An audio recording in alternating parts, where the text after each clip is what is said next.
ये समझ में नहीं आता। ऊपर से अब्बा की बात सुनी थी आपने, क्या कह रहे थे कि एक साथ दोनों बहनों की शादी कर दो। अरे भाई ये कोई बात है? मैं नहीं कर रहा शादी वादी। मेरे साथ खड़ी हुई वो मेरी बीवी कम और बहन ज्यादा लगती है, वो भी छोटी बहन।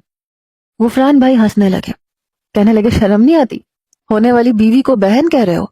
बहरहाल ये तुम्हारा मसला है, लेकिन मैं बड़ा खुश हूँ, मुझे लड़की बड़ी पसंद आई है।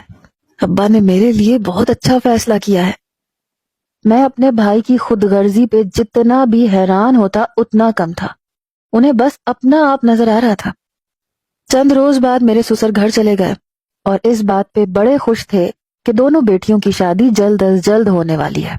मेरी अम्मा जरूर परेशान थी, कहने लगी बड़ी मुश्किल से मैंने फरीहा की बरी तैयार की है, बेटी मेरी कोई है नहीं, बाजारों के चक्कर काट काट के मैं थक गई हूँ, और अब आपने ये छोटी बहन का भी साथ ही संदेशा सुना दिया। मुझसे तो बाजार के चक्कर नहीं लगते भाई। अब्बा कहने लगे एक दिन की बात है, सारी शॉपिंग एक दिन में हो जाती है, मैं तुम्हारे साथ चलूंगा, तुम फिक्र मत करो। अम्मा कहने लगी हाँ आप मेरे साथ चलेंगे और ऊट पटांग किस्म के कपड़े उठा के ले आएंगे। अरे आपको क्या पता, बरी बनाना कोई आसान काम थोड़ी है, देखना पड़ता है, आखिर को लड़की वालों की सारी बरादरी में दिखानी होती है। अब्बा कहने लगे अब ऐसा कोई रिवाज नहीं रहा, अरे जैसे तैसे कपड़े बनाने हैं बना लेना, जहेज का तो मैंने मना कर दिया है, लेकिन अनवर मियाँ का कहना है कि बड़ी बेटी का तो सारा जहेज तैयार है, इसलिए जहेज तो वो लोग जरूर देंगे। अलबत्ता छोटी बेटी बिना जहेज के ही आएगी, लेकिन जैसे ही उनके हालात कुछ बेहतर होंगे तो वो जहेज दे देंगे, लेकिन मैं सोच चुका हूँ कि साफ इनकार कर दूंगा। अम्मा कहने लगी वो सब तो ठीक है, लेकिन मेरे सर पे तो जिम्मेदारी आपने डाल दी ना। सबको अपनी अपनी पड़ी थी, एक यहाँ मेरे अरमान मट्टी में मलिया मेट हो चुके थे, किसी को उसकी फिक्र नहीं थी। वो दो चुटिया बांधी लड़की क्या मेरे जज्बात को समझ सकती थी। मेरा दिल बहुत बुझ के रह गया था। बहरहाल दिन गुजरने थे, ये भी गुजर गए। जब ऑफिस में मेरी शादी की खबर पहुंची तो सबा का चेहरा उतरा हुआ था, लेकिन बेचारी कुछ कह नहीं सकी।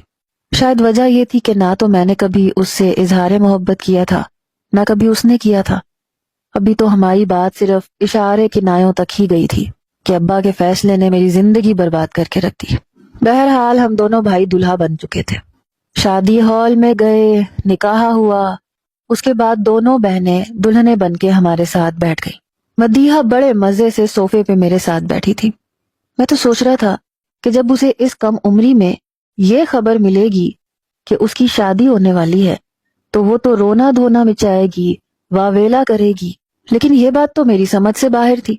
वो तो मुस्कुराए जा रही थी, पता नहीं क्यों मुझे कुछ एबनॉर्मल सी लग रही थी। अलबत्ता फरीहा भाभी काफी खामोशी से नजरें झुकाए बैठी थी, जैसे दुल्हनें बैठती हैं, बस मदीहा को चैन नहीं था। दूध पिलाई का वक्त आया तो उसने जिद शुरू कर दी कि वो गुफरान भाई से दूध पिलाई की रस्म करेगी।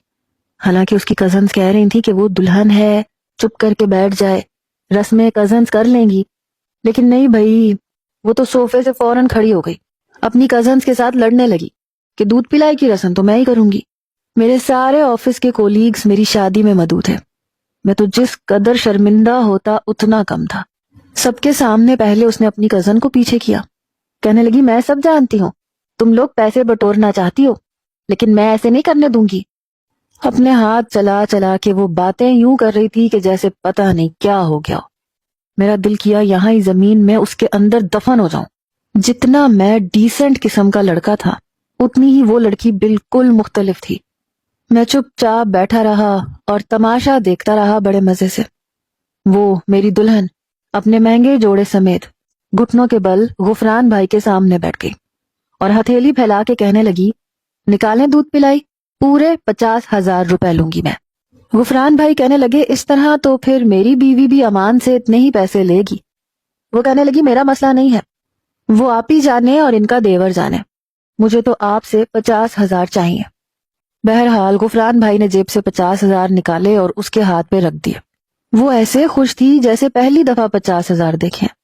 फिर आके आराम से उठ के मेरे पास आके धड़ाम से बैठ गई और मुस्कुराते हुए पैसे गिनने लगी। मैंने धीरे से उसके कान के पास जाके कहा इसे पर्स में रख दो। कहने लगी कैसे रख दूं, पहले गिनने तो दे, पूरे हैं भी कि नहीं। मैंने कहा मदीहा पैसे रख दो, اگر کم بھی ہوئے تو مجھ سے لے لینا.